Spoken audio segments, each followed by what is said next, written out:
Lovely.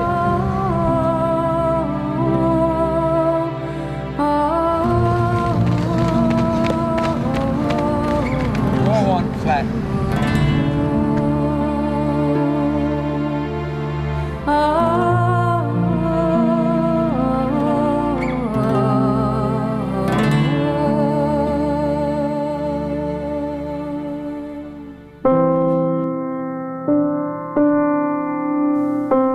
My name is John McDonnell, and for 36 years I was the head track coach for the University of Arkansas Razorbacks. Well, I was born in County Mayo, on the west coast of Ireland, on a dairy farm, which my parents ran, up early in the morning and to bed late at night. And in Ireland, especially in the summertime, the days are very long, and it got to be pretty long days in the summer. Did all the chores when you got home. Back then, you know, most people, we grew crops, potatoes, and just about everything. We'd milk a few cows before I went to school or after I got home. And, you know, it was just a thing to do. As a boy, he was supposed to be a very athletic boy from the cot stage. He walked at 7 months. He loved running, right around the fields. As a boy, we'd always watch out, and he'd be down at the far end, and the next thing he'd be over there. And going to school, you see, he was a very hard-working boy as well. He'd have to win, more or less. He'd be with the boys that were good with him, and they'd be out, you know, yes, he had always that goal in mind, I'd say, to win. He was that type of person. He liked to achieve. I had a younger brother, Michael, and he was a runner, and I was out there kicking a ball around one evening after we had finished our chores, and he asked me I'd help pace him. Anyways, I beat him, and he said, "Gosh, you could be a pretty good runner." When I found out I was a pretty good runner, I joined a track club, and in Dublin, and moved to Dublin from County Mayo. From there, I didn't know what really training was until I got a coach. And I was lucky. I got a really good coach named Don Appleby, and he brought me from nowhere in about a year and a half to making the Olympic team for Ireland. 1960, I didn't get to go because they didn't have the money to send 2 people, so they sent 1 in each event. And even though I won the trials, they selected a guy that had more experience. The 5,000 was my event, and not getting to go it wasn't bad at the time, because everybody said, "Oh gosh, you just started running, you're going to be great, you know, you're going to go to many Olympics," but I never did, because the 2 next Olympics I got hurt. So that's what I used in my coaching. Don't put off something you can do today until tomorrow, because tomorrow may not come in athletics. But when I came to America, I knew an English guy that went to school in southwestern Louisiana in Lafayette, and I said, "Do you think I get a scholarship?" So the coach called me, and a few months later I was on the plane down to Lafayette, Louisiana.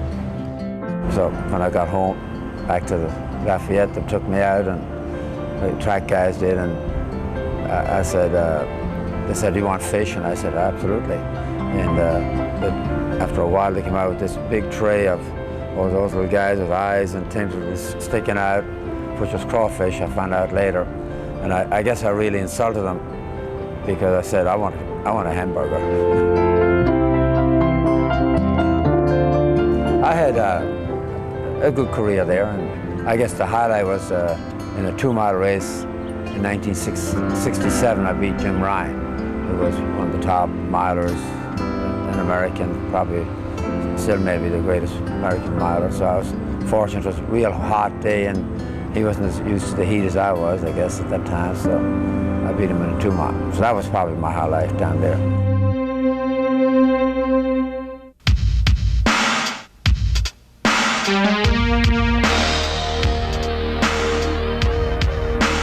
The head coach at the time was Ed Renfro, and he went to school at Arkansas. He was a high hurdler, a really nice guy.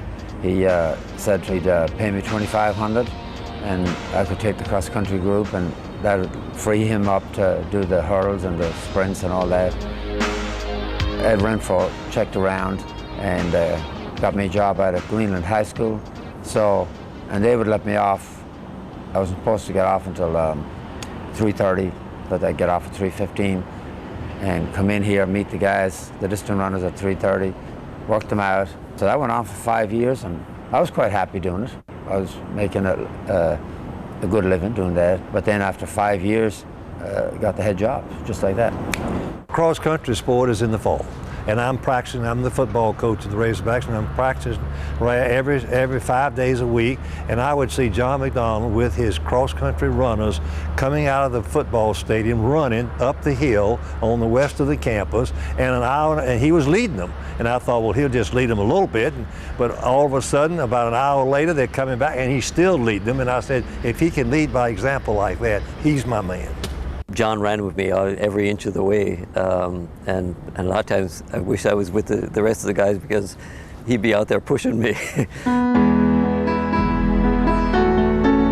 I liked Arkansas because it reminded me of Ireland. It was green and hills and lots of trees, and I recruited an Irishman, and I owe a lot to him, from Limerick, Ireland, Niall O'Shaughnessy in 1973. And he became a world-class runner. And he started me on the way to the top. From the University of Arkansas, the Southwest Conference champion, last year he ran the third fastest indoor mile in history, 3:55.4. This is Niall O'Shaughnessy. I'd wanted to go, but my parents had just pretty much decided not to allow me to go, because at the time I was 17. And then John came with his brother Paddy, and met my parents, and frankly my parents did a 180 once they met John and saw the type of character that he was, and so they felt real comfortable in releasing their 17-year-old son to his care. That's where my pipeline started. Then I got some English guys, and so after we got some of those people from over there, and the team started getting better, then we started getting the American kids. When I came here, the furthest I'd run was about 3 miles. My first day here in 104-degree heat, I went out and I ran 10 miles, and as part of the cross-country team. And I think building on that base really is what gave me the strength to do what I did later on. All year. Here we go. And he's going to go out hard. You can see him go for the lead. O'Shaughnessy battles for the lead. We're coming to the gun lap. Niall O'Shaughnessy of Limerick County in Ireland has the lead. This could be the upset of the year. Look at O'Shaughnessy, the Arkansas Razorback. He dealt with athletes differently depending on what their needs were. And that's what I always admired about John, was it wasn't one size fit all. It was very much tailored to the individual. O'Shaughnessy will take it going away. It could be a world record. And it's a photo for second.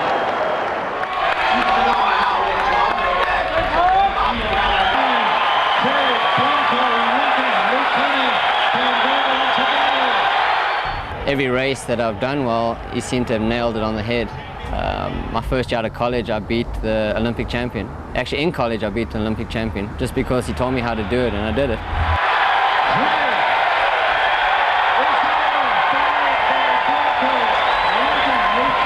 All I did was look at him the whole way through the race. I felt like his puppet. And whatever he told me to do, I did. And there wasn't a doubt in the whole race that I was going to win it, just because I knew that John McDonnell was standing there, like running the race for me.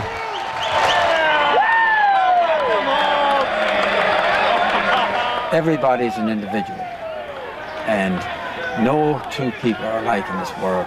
And you're not going to be a great coach unless you get into each person's head and find out how they think, what makes them tick. John never scored a point for the University of Arkansas. You know, in reality, he never scored a point. So it was the magic that was worked by the guys that he inspired. Now Lassiter reclaims the lead. If Coach McDonnell told me that, you know, I could run through a brick wall, I probably would have said, which one? He told me, he said, Seneca, if you can look down the starting line and look at all the runners and say to yourself, I'm going to win this race, that's when you have arrived. And that's what I started doing. You know, I started believing that, you know, I'm looking down and I'm saying to myself, there's nobody on this track that's gonna defeat me today. I remember when I came here as a freshman, the year before, the guys had lost a cross-country meet, a regular season cross-country meet at Oklahoma State. And I remember the guys telling us how when they lost that thing, John McDonnell took them to McDonald's afterwards because he said that's all they deserved. It was a cross-country meet out of Razorback Golf Course and against the University of Oklahoma. And they had a pretty good team, but so did we. We were getting a good team at that time. And this particular athlete, I'm not going to mention his name, came by, and he was way back in the pack, and I made a comment to him. I said, if you had trained over the summer, you wouldn't be back here. So get going. When he got about 25 or 30 meters away from me, he blasted out some profanities, and he didn't think I heard him. And I kicked him off the team. And it was only 2 or 3 days later, the other guys came in, the captain, and said, we were wondering when you were going to do that. And that's when I learned early in my college career that you don't let things slip because everybody on the team knows it, and they'll lose respect for you. That's a fact. At the end of a long day, McDonnell comes home to his family. 3-year-old Sean, 9-year-old Heather, and wife Ellen. His wife confesses much of the time John fails to leave work at the office. You know, he's busy all year round. Like, it really starts beginning of August till middle of June. And my wife, you know, Ellen, she raised the kids because I was always gone. You know, in the fall I was gone on the weekends, the indoors I was gone, and the outdoors. So she was constantly bringing them to the games and all that type of stuff. So she did all the work. I'm very proud of him, and he, you know, although he works a lot, when he is home, he tries to give us as much attention and time as he possibly can. All right!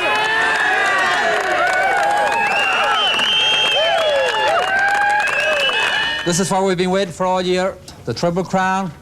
We don't have to do anything we haven't done all year.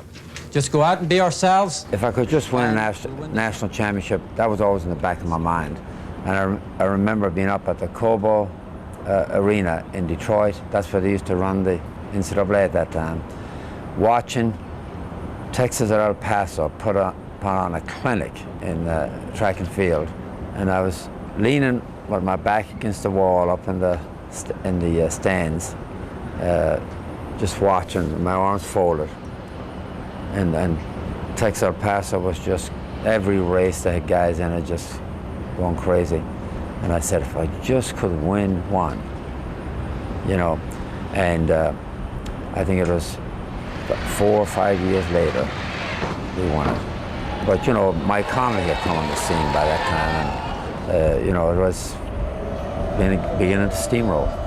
We won our first national indoor championship in 1984 in indoor track, and that was followed that fall in cross country. We won the first cross country national championship, and then our first outdoor came in 1985 in Austin, Texas.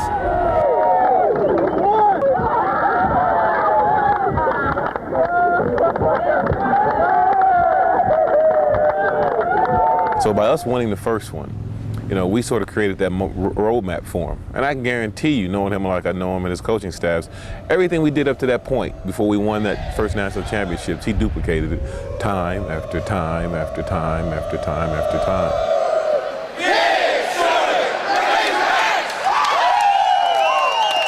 In the 1985 outdoor championship at Austin, he came over to me right before the start of the triple jump, and it was 115 degrees out on the track that day in Austin, Texas. And he said, Coach, he said, I forgot my spikes, my jumping spikes. And he was about to put them on, 15 minutes, and it was about a 20-minute ride back to the hotel. So he said, any of the runners have my size? And I figured David Swain, a 5,000-meter runner, he was the closest. Scrambled around, got David Swain's distance spikes for a distant run, not a jumper. and he jumped 58 feet 2 inches on those spikes. But they were never used again because he burst them.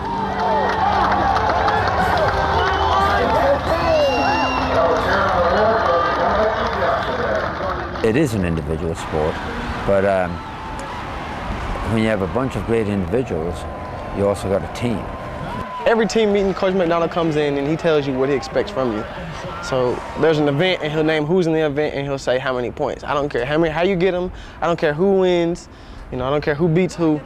You all just get these points. I studied the other teams very carefully, and I knew exactly what my competition was in each event. I'd take, you know, the 100-meter dash all the way to the 10,000 and field events, high jump, and study them. And I knew exactly where our athletes should finish if they performed up to their potential. At the beginning, it was, you know, they weren't sure what I was talking about, but as we started to win, they realized this guy knows what he's talking about, because we'd always get within 2 or 3 points of what we were supposed to win.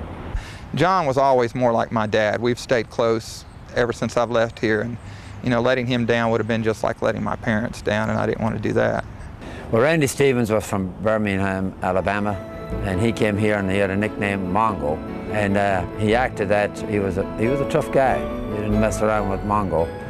In our first outdoor track championship in Houston, Texas, I put him in 1,500 meters and the 800 meters. Never ran the 15 much, but he said, I'm going to run it because we want the points. Well, he ran it and won it. He came back, and I figured that he had to finish somewhere in the top 3 or so for us to win. And he was last after the first lap, last after 600 meters, and then he started to make his move, and it was magic. It really was. He just kept passing people, and he passed the last guy about 20 meters out and won the race. It was the most unbelievable performance by a guy that, you know, had never done that type of double in his life, but he was another one of those teammates that we had. I got him on 145. What an animal! Pure animal, that guy. Pure animal. Beautiful. I had a saying, if one man goes down, somebody has to step up and take his place. And here's a pressure performer, Eric Walder. He's already... We had a young man named Eric Walder who was watching the result of the board, and first place came up second, third, fourth, fifth, and Jimmy French came up sixth. And he said, oh my God, he said, we're supposed to get 10 points there. We didn't get them. And he was seventh at that stage in the long jump and had one jump left. And the top of the runway, he hit it and went from seventh to first and won the long jump. And he told me on the way back to the hotel that night, Eric did, he said, I remember what you said in the meeting. Somebody goes down, somebody has to step up. And he said, I was the last guy left. And he was. And he went from seventh to first, and we won the national championship.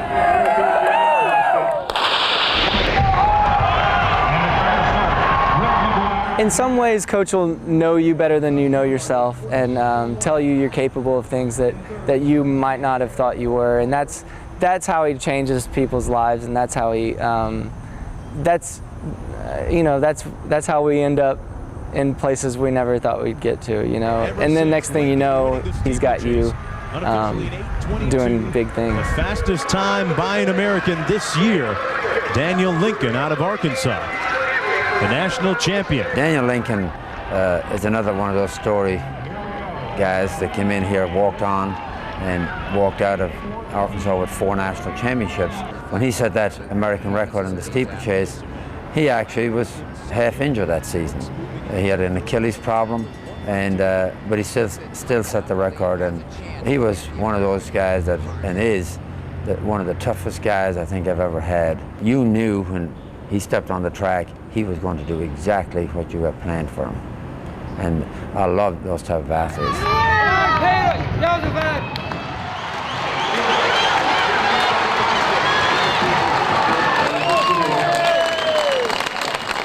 He's just the greatest coach in the history of NCAA athletics. I mean, that's how big it is. And to walk around the track at one of those SEC or SWC or the national champions, to walk around the track with John McDonnell, It's like walking around with God.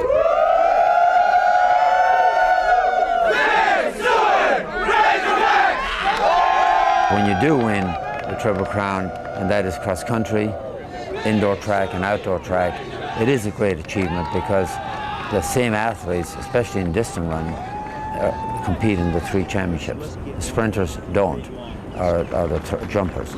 So it is to have keep them all in line and get them to do it 5 times was really, that was one of my records that I'm very proud of.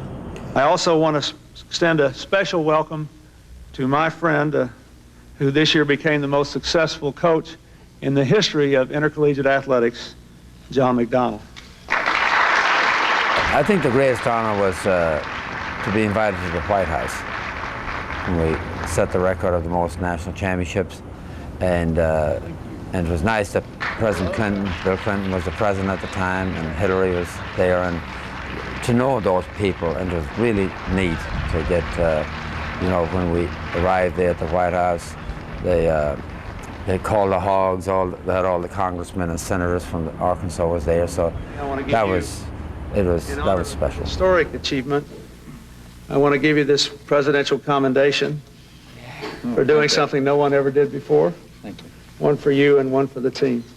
No matter where he was in the evolution of his program, academics was always top of the list for him, and he required his athletes to do well academically.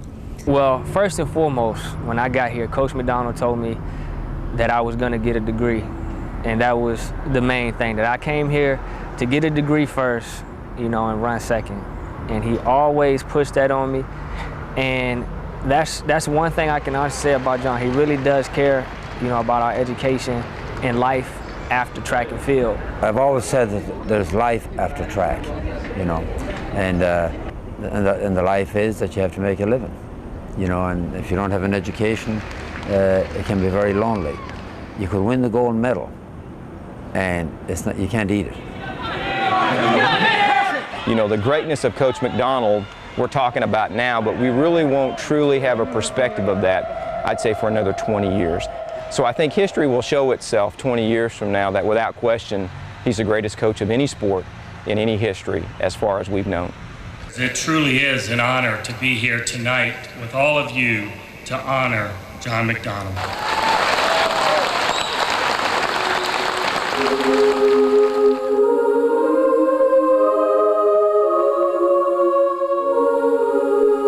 Well, I've always said that when I stop enjoying what I do, track has been good to me, that I'll give it up. But you know, I still enjoyed it. But it just, Father Time was catching up to me, and I said, hey, I may not have that many years left, and it's time to get out and do something else.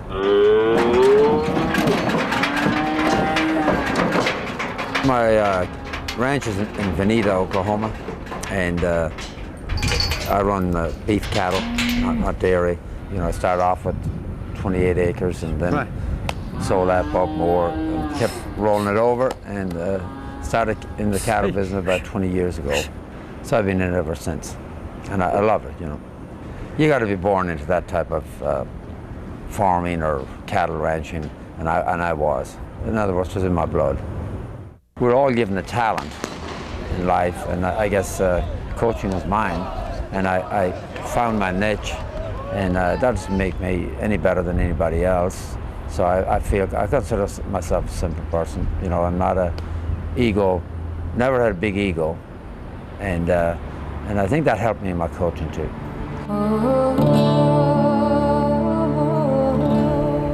Looking back at my career is, I hope I made a difference in people's lives, because the winning, you know, that's going to go away. You know, it's going. But the rest, I hope that I had an impact on some of those young people's lives, and that it helped them down the road. That's what I hope that I've given to people.